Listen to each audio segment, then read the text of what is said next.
Hello and welcome to the Sunday Guardian show by Joyeeta Basu. I'm going to discuss the US elections as part of the series that I have been doing on, the election result, where Donald Trump has become the president, the 47th president of the United States.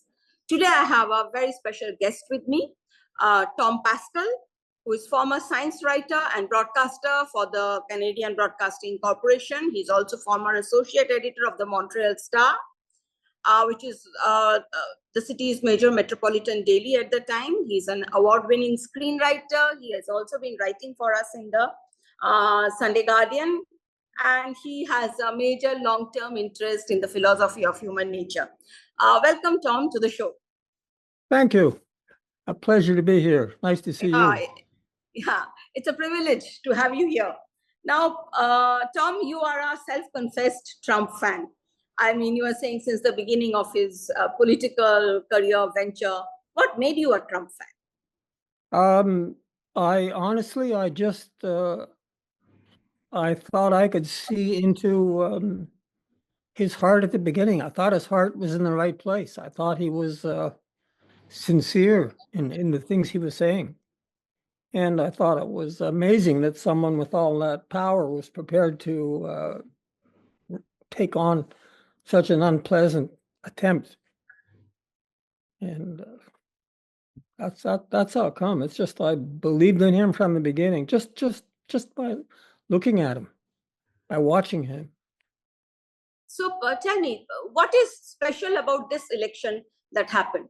What exactly did you think that, yes, this is a kind of, actually it's a landslide win that would happen? What actually went wrong for the Biden, or rather, let's put it this way, Harris, and what went right for Trump? What was this election about? What that's three different questions. Yeah, it's okay. You take your time and reply all that. Yeah.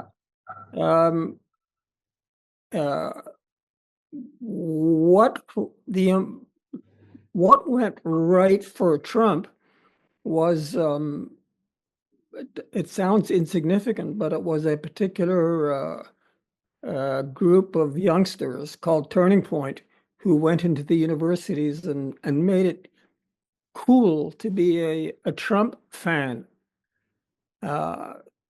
which allowed a lot of people to think, hey, maybe they had the wrong idea about Trump, and maybe this guy is okay. What went wrong for the liberals, the Democrats, is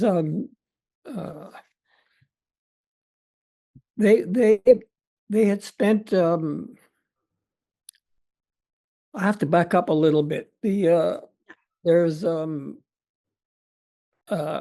type of there's some kind of basic human psychological testing, which is called the big five basic traits. And one of these traits is what's called neuroticism. And psychology has found that certainly not all, but there's a large tendency among Democrats, liberals, left-wingers, to have what's called trait neuroticism. Now, if you have trait neuroticism, what that means is that you have unfortunately discovered that you can't really trust your instincts, your natural instincts. Your natural instincts have led you astray. And if you're in that kind of a situation, then your way of dealing with the world is to find an ideology, a kind of a moral exoskeleton, something outside yourself to believe in, to guide your behavior, and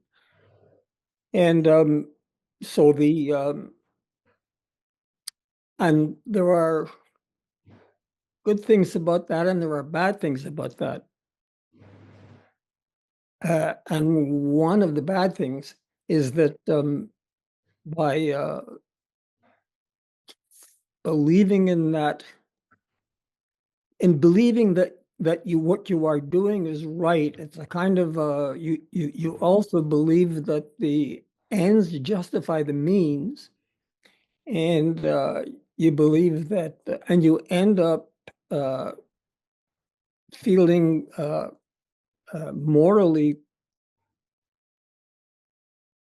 permitted to do things that are actually immoral. And now it's certainly not true of all. It's just, a tendency. It's like, it's like there's a tendency for whatever, I don't know, men to be taller than women, or it's just a tendency. It certainly doesn't apply across the board. And so the Democrats because they were afraid of Trump. They did a number of they weaponized the legal system against him, and it became so flagrant that the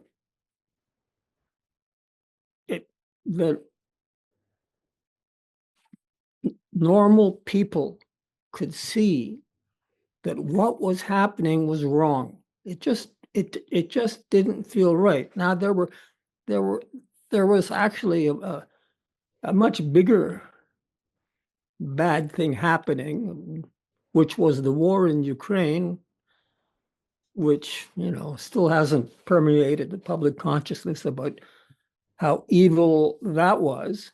But the weaponization of the legal system against Trump has become apparent. And so many people saw that these were not good people, that whatever their self-justifications were, they weren't, they didn't have, they just couldn't be trusted. They were, and so they kind of destroyed themselves, really. I think that was a bigger influence than the famous ground game of the Trump team. He had a fantastic ground game, but I think that just the general idea that the Democrats had screwed things up badly and were not nice people is what threw the election more than the ground game. That's just really my opinion. It's it's not. Yeah, I'll tell you something. As an Indian who is basically, we are outsiders, we are observers. What seemed like us, and because you see, many of our friends also live in the States, and many of them are now American citizens, and they are, rabidly anti-Trump. And most common word I hear whenever they are talking about the people who support Trump is evil, racist, and they are like, apart from that, stupid is a very common word used. And I think if you are looking at the kind of discourse that is coming out from the democratic left, be it media, be it thinkers and all, it's very similar. So do you think that kind of, apart from polarizing the voting population, deepening the divide, it also makes people the resolve to come out and vote and ensure that these people can no longer rule us? Do you think that psychology also works? Yes, that was certainly a part of it. But many it didn't take that much to realize that point of view was incorrect.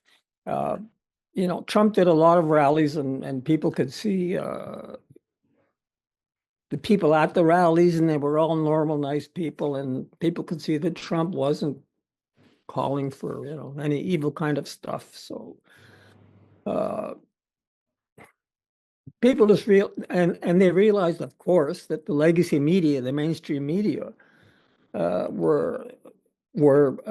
been feeding them nonsense, and that has been shown in the viewership has of the legacy media of the 3 or 4 major networks has crashed. Trust in media is down to, like, I don't know, 12% or something. It's been a disaster for them and for their future financial well-being. I mean, if not for money from advertising money for elections and pharmaceutical ads, they'd be out of business. Yeah. So this transition that happened, do you think did they make a mistake? Could this result have been different if Joe Biden or some other Democratic candidate was fighting, against Trump? It's a good question. Probably. They had a lousy candidate. Would things have turned out differently? They could have been. They could have been. They could have picked a better candidate, but they mismanaged it from the beginning. They kept everyone. It was obvious that Biden wasn't all there all the time. I mean, sometimes he could, have some marbles together, but sometimes he didn't. And the Democrats knew that for a long time, and they could have picked a better candidate earlier in the game, but they just, the powers behind that throne, they felt they could keep things under control, and were surprised. That's the important thing, is the fact that the Democrats, or the Democrat activists or politicians, or the fact that they were surprised at the result, tells us a lot. It means they really fail to understand what's happening in the country. So when you call Kamala Harris was a lousy candidate, and yes, I agree, a lot of people believe that. Why do you believe that? Well, she didn't do any spontaneous interviews. Everything was scripted. Everything was off a teleprompter. And while Trump did, he did, 3-hour interview, talk about anything on Joe Rogan, as did J.D. Vance. And Joe Rogan is the main podcaster. This one guy has more coverage than I don't know. I think probably all 3 major TV networks combined.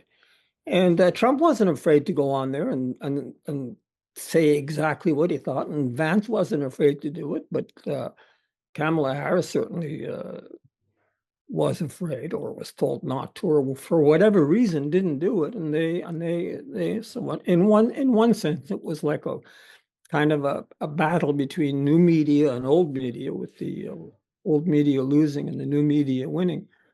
So that's also a part of it. So when you look at Trump's coming, apart from the administrative changes and the changes in government and policy that will come in, do you think this will have an impact on that, I would say, distinctly leftward direction that at least a section of the American society is being pushed towards? So do you think there will be a change in that, or even the West, as a general, I would say? Sometimes seemingly small things make big differences. And the funny thing is that the Democrats, the Democrat strongholds, and it would be wrong, but it wouldn't be that wrong to say it was mostly based on Ivy League universities. I mean, academia is the major universities, they're all the faculty is all like over 90% of faculty donated to Democrats, and they've been inculcating this Democrat ideology into the students and into their community. So those university towns have had a huge impact. And it's as you know, it's said that the coastal elites are the Democrats and everyone else are the Republicans, and it's not that far wrong. I mean, it's a weird thing to say that the most highly educated are the elites and are wrong, but they are wrong because of the one-sided education they're getting. I mean, I have children and grandchildren, and I tell them all to, become carpenters and plumbers. It's they're going to go into, if you go into a university, you're going to be fed a lot of garbage, unfortunately, but that's how it is. That will have to be reversed somehow. I think it will be slowly reversed or more quickly reversed. Things happen quickly. It's now this turning point action made it cool made it cool for these kids to think Trump is okay, and who knows, maybe that will have that effect will push up into the faculty. It should certainly affect future hiring policies. The universities know what's happening. They're losing. They're not only losing benefactors like rich donors who are turning against them, but their reputation is also being lost. Yeah, so this huge pro-Hamas protests demonstrations that we are seeing on American university campuses in particular, how did the situation become so bad? I mean, this open support for basically a terrorist group. Yeah,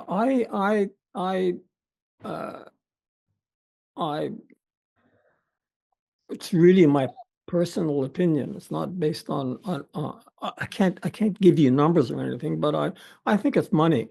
I think they were funded. I think the money goes to agitators, and there's a lot of money in in Saudi Arabia or wherever, or Qatar or wherever. They have a lot of extra money, and it's so easy to just send a little bit of that to CAIR, the CAIR,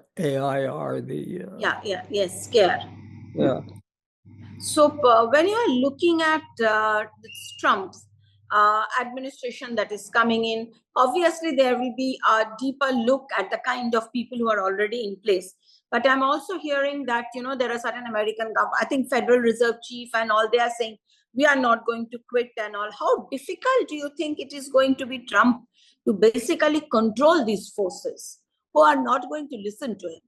Because I think... Sorry. No, because I think he faced a lot of opposition even when he was elected the first time. Yeah, well, the first time when he went into office, I predicted what his fault was going to be, which was that he was going to be too nice, which he was. That explains a lot of his problems the first time around. This time around, he was tortured enough that he's not going to be as nice as the first time, but he's still a really nice guy. Mm. But with Elon Musk and the whatever that institution is he wants to set up, the government efficiency. Yes. Yeah, that will allow them to get rid of a lot of people they don't want there. But ultimately, a bureaucracy is a bureaucracy, and I've seen people who are perfectly nice, normal people enter a bureaucracy, and they develop a certain mindset, and to see themselves as serving the people that they're supposed to serve. They begin to have other priorities.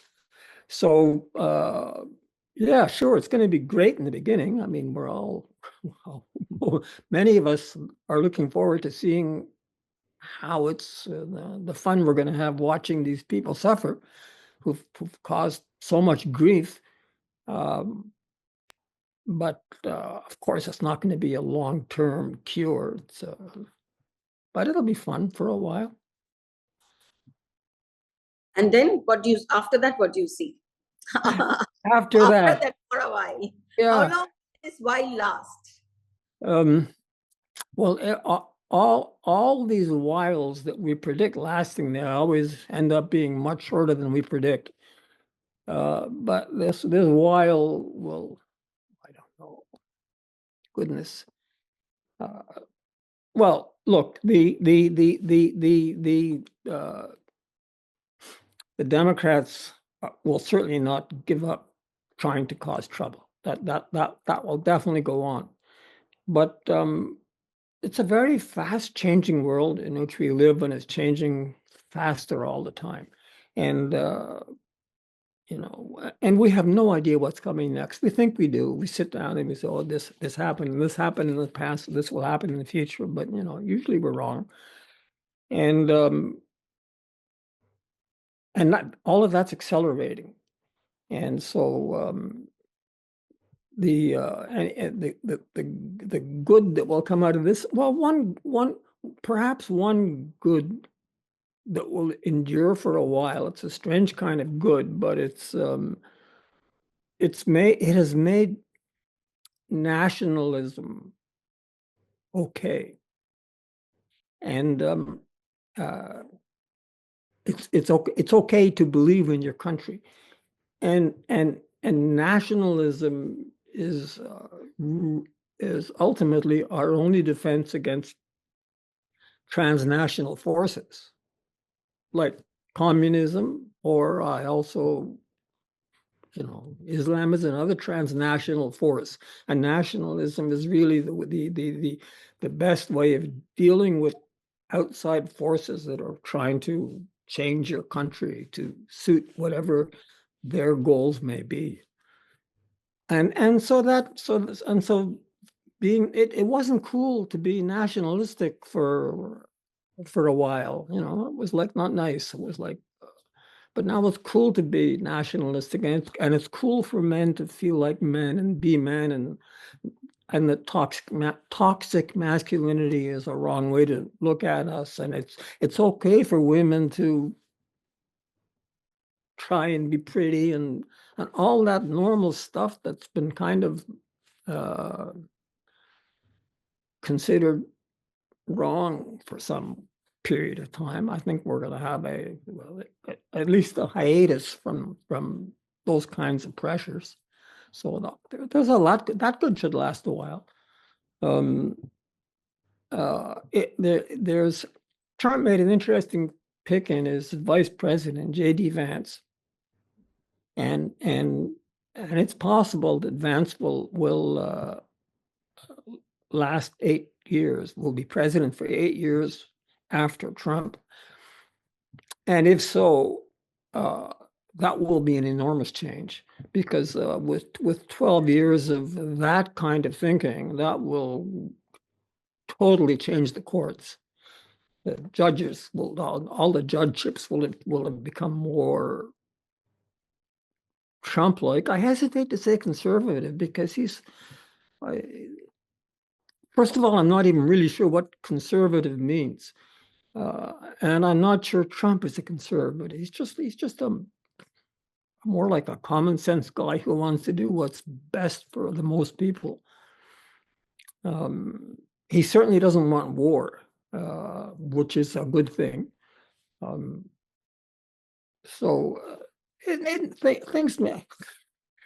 Hopefully things will be good for a while. I don't want to be too pessimistic about how short the period of how short the oasis will be from the troubles that will inevitably come banging at our doors. But anyway, now we're rejoicing. It's some of us are, some aren't, and and we rejoice at the misery of those who aren't rejoicing. So I've definitely picked sides in this thing. Yeah, so there are still, I mean, there will be forces out there who basically would try to jeopardize the whole process. So let's hope that even compared to the first, because what happened in the first term as outsiders, it seemed to us it was too chaotic. So perhaps you would say that, yes, Trump has also learned his lessons. You know, there were firings, there were leaks coming and all, which made the administration at times look a bit dysfunctional. Well, he was betrayed by numerous people. It started with on day one with General Flynn when he got sabotaged by the FBI, who came in and got him in a perjury trap and to get rid of him because they didn't like his foreign policy. But now Trump knows he knows the people, as he says. Now he knows the people, and he knows the good ones and the bad ones, and he's people. It's not you're never 100%.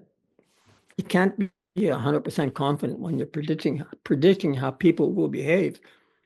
But he's gonna pick a good team, and they'll do well for a while, and hopefully America will become more sensible. And if America is a more sensible place, it's good for the world. I mean, America it's interesting thing about America is that it's it's